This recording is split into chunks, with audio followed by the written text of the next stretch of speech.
Right, this is a quick something for you, Margaret. You know, I want to do, I don't even know where the block is now, I'll find it in a minute. You know, I want to do a monogram, and again, my printer is running out of ink, so it's hardly come out. But it's also something to do, we want to do later in the year, when I was saying to you that things will get printed with directional guidelines on it. I can do more than this, so this is just for this one.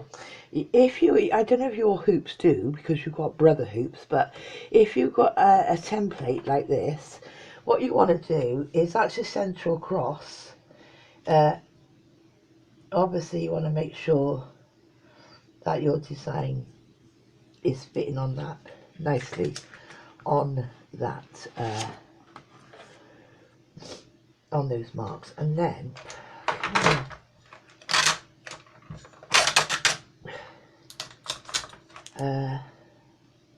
hopefully I haven't moved it. Now I have just want to double check that, yeah, it's still where I want it.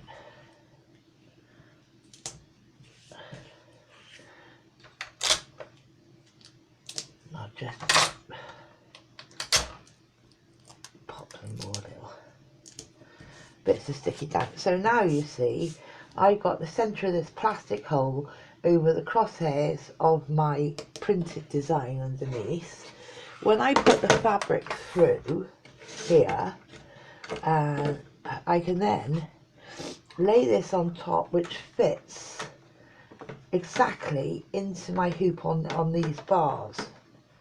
Yeah, well, that one didn't want to fit because I've got a piece of sellotape across it of my hoop, so that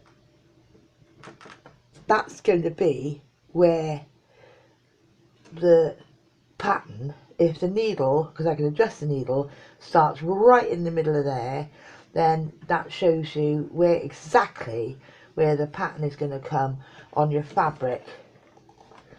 Oops.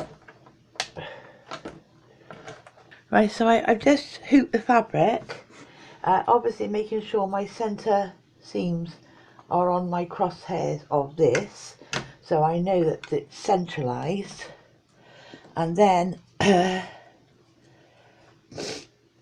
know, it's right, and then I can plonk this bit of plastic in